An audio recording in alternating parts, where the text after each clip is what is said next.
Shalom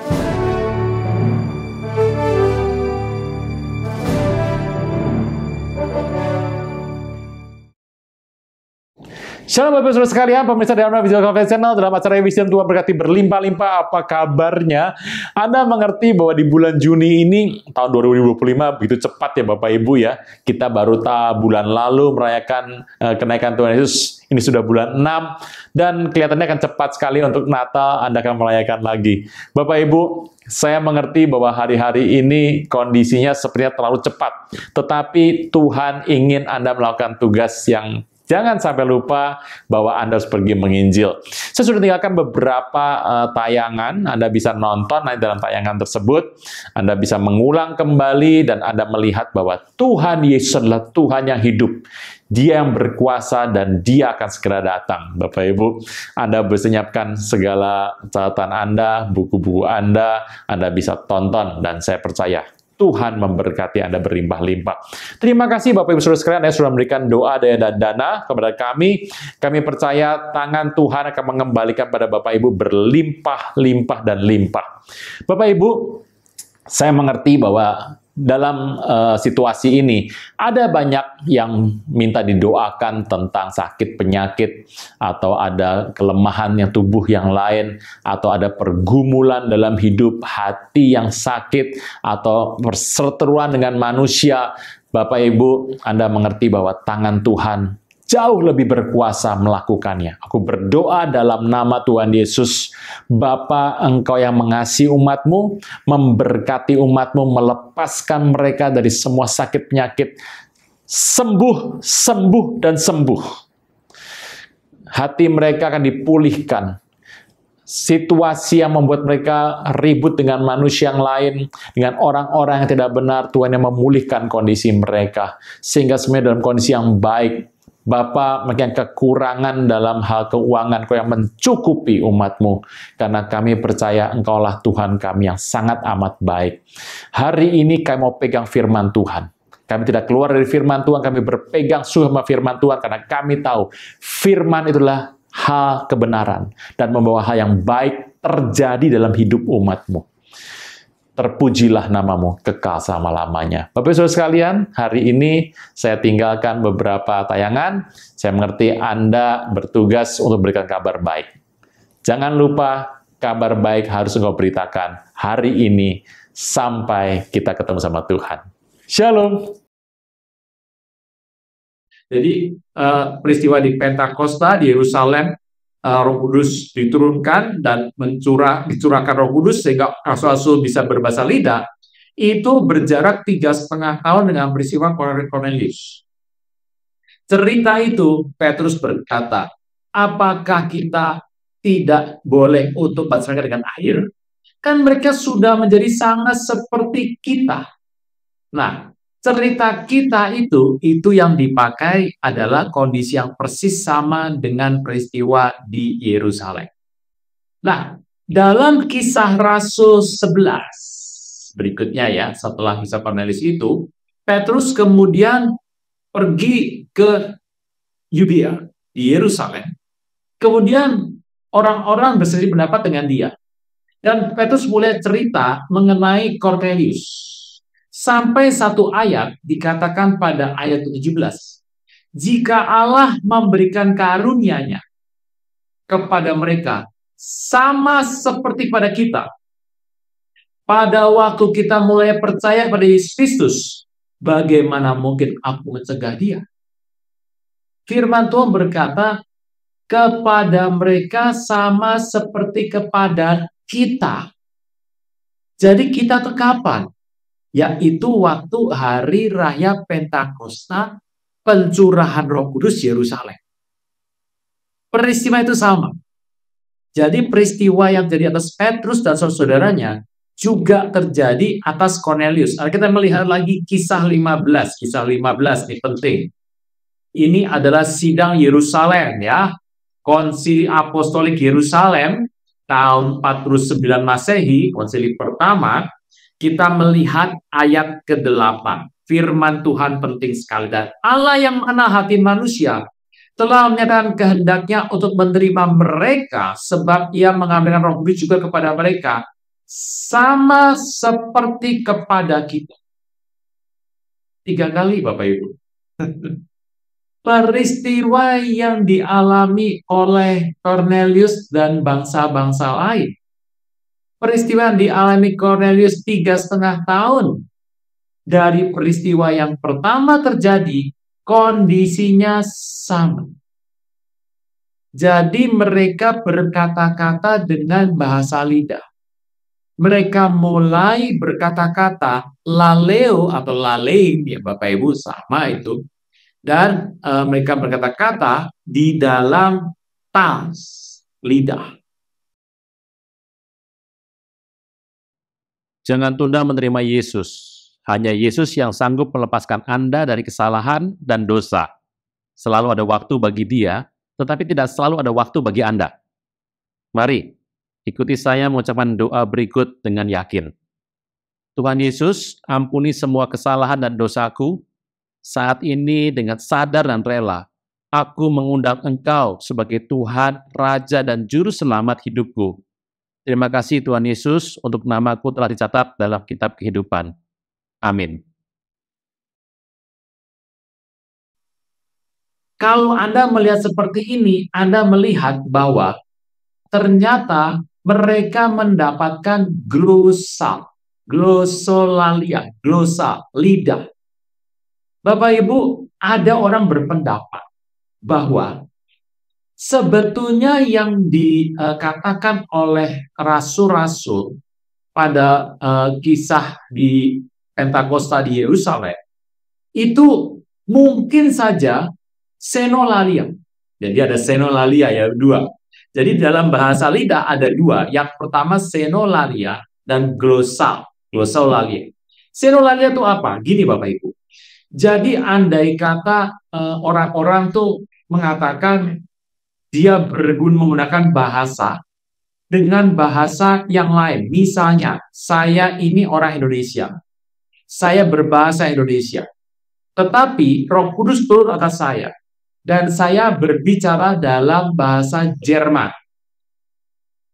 Orang Jerman mendengar. Gitu ya.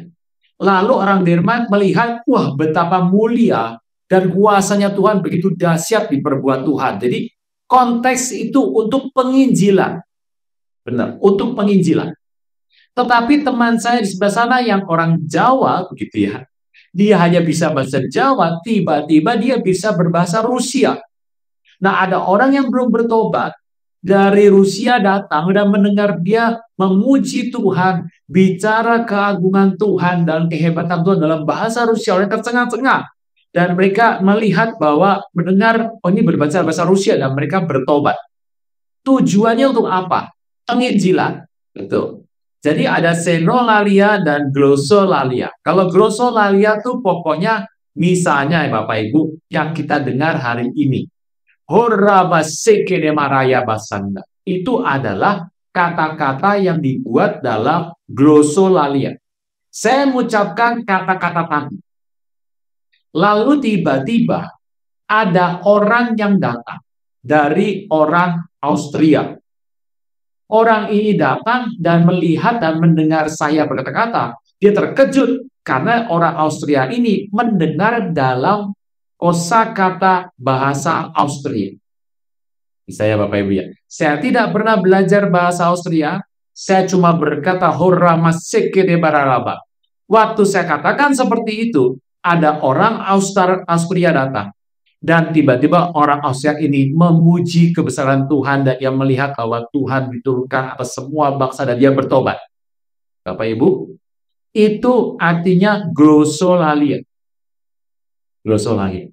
Tetapi Bapak Ibu, hal yang penting, satu, apakah itu senolalia atau glosolalia? Kalau saya melihat dari kitab suci ya Bapak Ibu, si pendengar, jadi orang yang mendengar, itu akan mendengar semua kata-kata dalam kosakatanya sendiri. Orang Jerman, dia dengar bahasa Jerman. Orang Jepang, dia dengar bahasa Jepang. Orang China, dia dengar bahasa Mandarin. Orang Belanda, dia dengar bahasa Belanda. Dan orang Austria, dia dengar bahasa Austria. itu dari sisi pendengar. Jadi pendengar itu berkata-kata tentang sebuah situasi kosakata yang mereka ketahui. Nah, waktu mereka mendengar itu, mereka mengatakan, oh berarti orang si A, si pembicara, sedang berbicara bahasa Austria, sedang bicara bahasa Jepang. Itu si pendengar yang ngomongnya. Jadi ada pembicara dan pendengar. Pendengar mengatakan, pembicara pasti bisa bahasa Jepang. Si pendengar mengatakan, si pembicara pasti bisa bahasa Belanda. Si pembicara sendiri hanya berbicara dengan bahasa yang dia tahu, yang dikaruniakan Roh Kudus kepada dia untuk mengatakannya. Misalnya, si pembicara ini tidak pernah sekolah di Jepang, tidak mengerti bahasa Jepang, tidak mengerti bahasa Austria, si pembicara ini hanya berbicara Horamaseke namanya. Bapak Ibu, seperti itu. Jadi si pembicara hanya bicara glosolalia. Si pendengar bisa dengar ada dua. Yang pertama, mungkin dia mendengar dengan senolalia. Dengar seperti itu.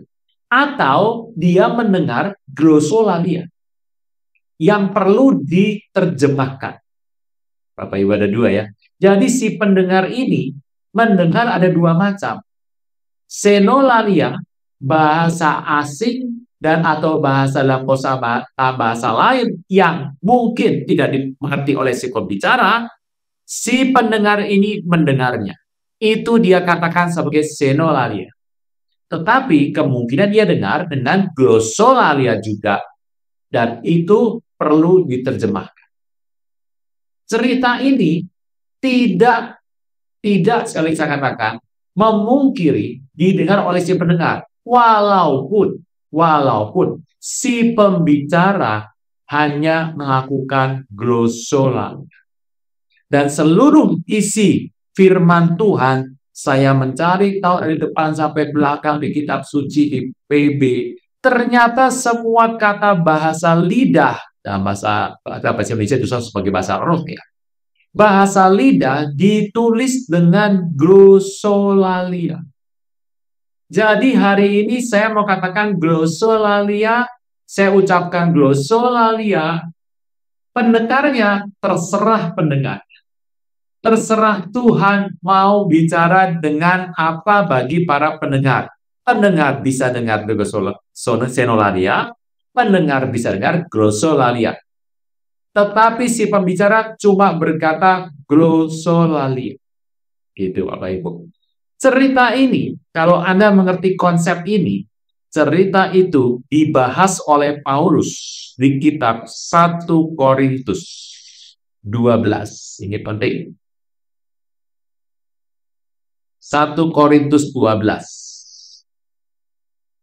Paulus mengatakan bahwa ada banyak anggota tapi satu tubuh.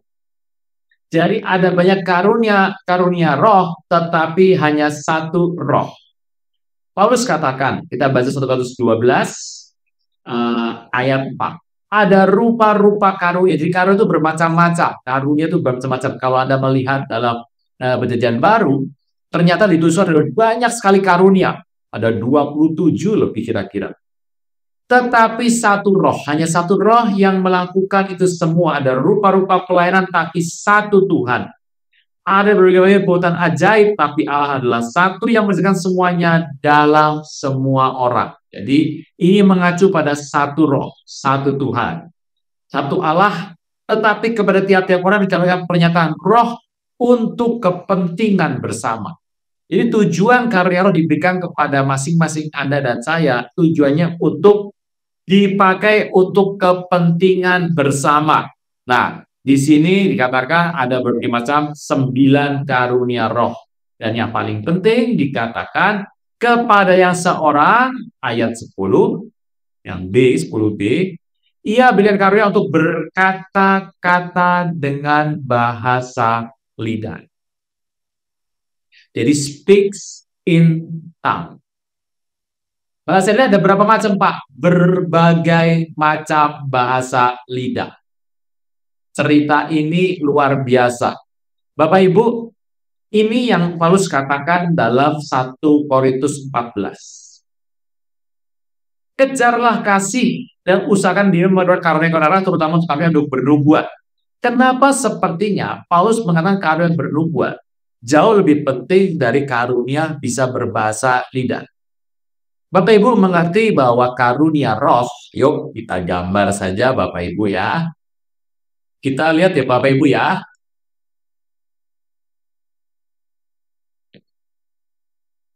Bernubuat seperti sebuah keping 100. Berbicara bahasa lidah itu adalah 50. Jadi kalau Anda lihat lebih baik yang mana, bernubuat atau bahasa lidah? Saya sudah katakan, firman Tuhan mengatakan dengan jelas bahwa bernubuat lebih penting dari berbicara bahasa lidah. Kita sepakat dulu nih. Bernubuat lebih penting. Tetapi bahasa lidah apabila sudah ditafsir bahasa lidah, itu seperti ini. Jadi bernubuat itu akan menjadi sama dengan berbicara bahasa lidah yang sudah ditafsir. Tetapi kalau tidak ada yang menafsirkan, maka bernubuat lebih besar daripada bahasa lidah. Jadi kira-kira seperti itu Bapak Ibu. Itu maksud dari Paulus. Oke, saya akan lanjutkan lagi ya, hapus dulu. Siapa yang berkata dengan bahasa lidah? Bahasa lidah tidak berkata-kata kepada manusia, tetapi kepada Allah. Berbahasa lidah ada dua kemungkinan. Kalau Anda berbicara bahasa lidah, maka Tuhan menghendaki Anda itu harus berkata pada Allah. Atau ada yang nomor dua, Anda berkata bahasa lidah kepada Tuhan di hadapan manusia, supaya orang itu mengerti apa yang Tuhan katakan. Jadi ada dua ini. Pertama, Anda bicara bahasa lidah kepada Allah. Cerita kepada Allah ini, itulah yang diambil banyak gereja karismatik hari ini. Misalnya WL sedang bernyanyi, kemudian nyanyi sudah koda ya, habis. Sudah 3 kali diulang, selesai, kemudian WL biasanya akan bicara bahasa lidah, memberikan waktu, memberikan saat kepada para jemaat supaya masing-masing di antara jemaat menaikkan permohonan, ucapan syukur, pujian kepada Allah. Diberikan waktu kepada jemaat supaya jemaat boleh menaikkan pujian, ucapan syukur, penyembahan, pengagungan kepada Allah. Nah, pada saat itu, jadi saya akan bicara bahasa lidah.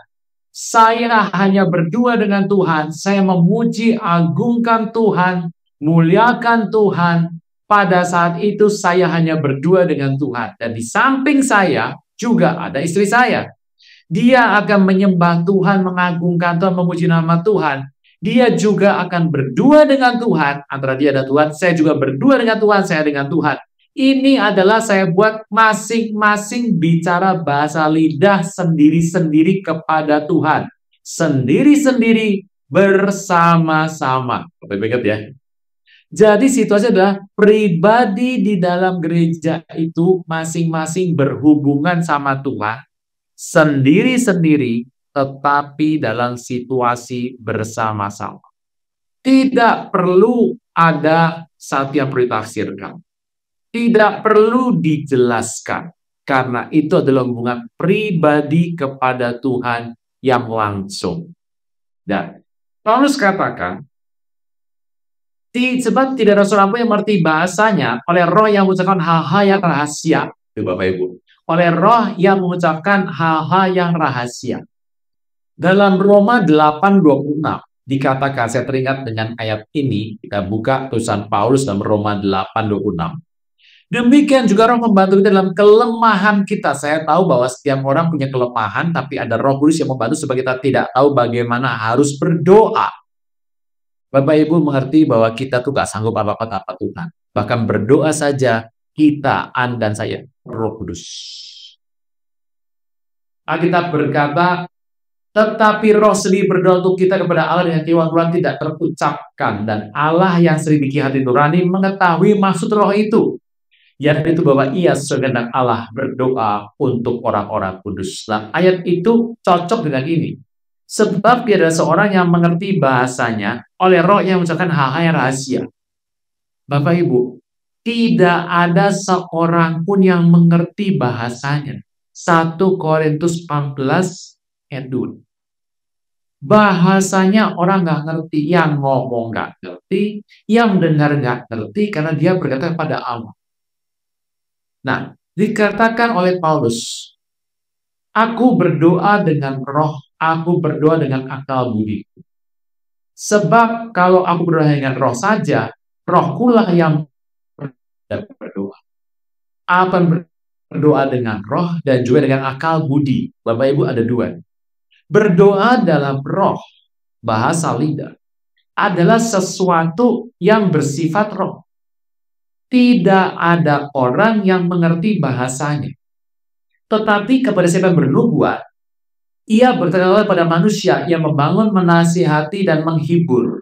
Siapa berkata dalam bahasa roh atau bahasa lidah, ia bangun dirinya sendiri, tapi siapa bernubuat, ia bangun jemaat. Makanya saya katakan tadi bahwa bernubuat lebih besar dibandingkan berdoa dalam bahasa lidah. Ayat kelima, aku suka supaya kamu semua berkata dengan bahasa lidah. Tetapi lebih daripada itu supaya kamu bernubuat. Artinya, Paulus tekankan orang supaya orang berbicara bahasa lidah. Paulus tekankan, aku suka supaya kamu semua berbicara bahasa lidah. Tapi kan kau harus berdoa supaya engkau bisa bernubuat kepada orang yang sudah bisa bahasa lidah. Ini satu kesalahan. Orang sudah dapat keselamatan, sudah dibaptis, dia terima bahasa lidah, dan selesai semua itu. Tidak ada lagi target untuk diambil. Oh, salah Bapak. Engkau harus meminta sama Tuhan untuk kau bisa menafsirkannya. Kau harus meminta supaya kau bisa bernubuat. Paulus ya katakan. Orang bernubuat lebih berharga daripada orang yang berkata dengan bahasa roh, kecuali orang itu juga menafsirkannya sehingga jemaat dapat dibangun. Bapak Ibu mengerti ya, bahwa berbahasa lidah dan ditafsirkan itu nilainya sama. Saudara, jika berkata kepada orang dengan bahasa lidah, apa gunanya bagi kamu? Memang tidak ada gunanya. Bahasa lidah dipakai bukan untuk mengajar, bukan untuk berkhotbah kepada orang.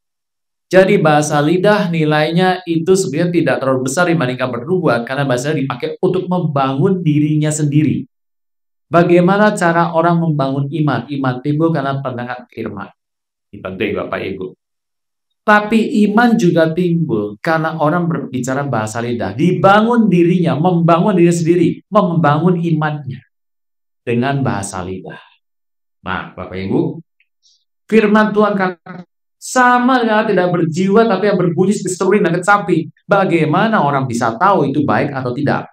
Jadi jelas ya bahwa bahasa lidah tidak boleh dipakai untuk mengajar atau berkhotbah atau memberikan pengertian, tidak boleh. Ada banyak ada banyak entah berapa macam bahasa di dunia, selalu demikian tidak satupun di antaranya punya bunyi yang tidak berarti.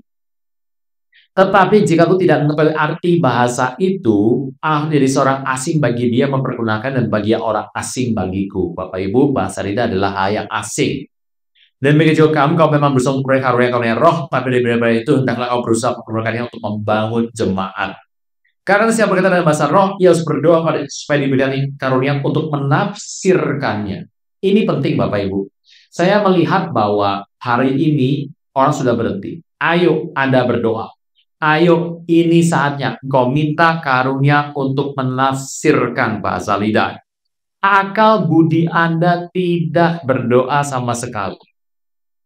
Ada beda loh Bapak Ibu, berdoa dengan bahasa Indonesia, akal budi Anda berdoa. Apa yang terjadi kalau sudah seperti ini? Ayat 16 kembali. Jika engkau mengucap syukur dan rohmu saja, bagaimana orang yang biasa hidup sebagai pendengar dapat mengatakan amin, mas syukurmu, bukankah dia tidak tahu apa yang kau katakan?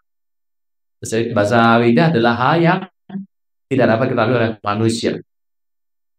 Ayat 18, aku ucap syukur pada Allah bahwa aku berkata-kata dengan bahasa lidah lebih secara kuantitatif dan kualitatif lebih daripada kamu semua. Jadi ternyata kita mengetahui bahwa Rasul Paulus sudah dibaptis dengan Roh Kudus dengan tanda awalnya berbicara bahasa lidah. Nah, dia katakan bahwa ayat 22, karena karunia bahasa lidah adalah tanda bukan untuk orang yang beriman, tetapi untuk orang tak beriman. Sedangkan karunia bernubuat, tanda bukan orang yang tidak beriman, tapi untuk orang yang beriman. Kalau Anda melihat kata-kata ini sepertinya, wah, ini kan tanda, Pak. Jadi tanda itu untuk orang yang tidak beriman. Bagaimana itu ceritanya? Bapak Ibu, Anda harus menceritakan seperti ini. Kata tanda ada dua macam. Yang pertama, tanda itu bicara mengenai sebuah kondisi. Tanda lampu lalu lintas adalah tanda. Tanda sebuah situasi. Misalnya, orang yang sudah menikah, tandanya pakai cincin. Tanda dia sudah menikah. Tanda ini, tanda merupakan sebuah gambaran dari sebuah situasi. Tapi tanda yang kedua, itu misalnya seperti tanda yang ada di lalu lintas di pinggir jalan itu, Bapak Ibu. Tanda itu adalah sebuah perintah. Tanda merupakan sebuah acuan. Cerita di sini, tanda itu bukan seperti yang cincin, bukan. Jadi tanda orang yang sudah menikah tuh pakai cincin. Oh, bukan itu. Kata tanda di sini mengatakan seperti lalu lintas tadi. Lalu lintas itu orang umum jalan lalu lintas. Dan orang melihat kepada tanda verboden. Dilarang masuk. Gitu. Maka orang tidak bisa masuk. Tetapi Bapak Ibu, apabila ada seorang penjahat dikejar polisi, penjahat itu masuk ke tempat yang verboden. Yang polisi boleh masuk atau tidak? Polisi tidak terikat oleh tanda lalu lintas. Tetapi orang-orang umum, Anda dan saya, itu terikat oleh tanda yang ada di lalu lintas. Bisa mengerti ya? Bapak Ibu jangan bandingkan di Indonesia, Bapak Ibu Anda mengerti bahwa hari ini yang sudah verboden orang bisa masuk dan keluar udah nggak tahu jalan-jalan apa. Ada sekian yang berbeda ya. Jadi kita mengacu pada hukum yang benar ya. Yang verboden tidak boleh dimasuki oleh orang umum. Tapi pertanyaannya, apakah polisi boleh masuk? Kalau polisi ngejar penjahat gimana? Masuk nggak? Yang masuk, Bapak Ibu.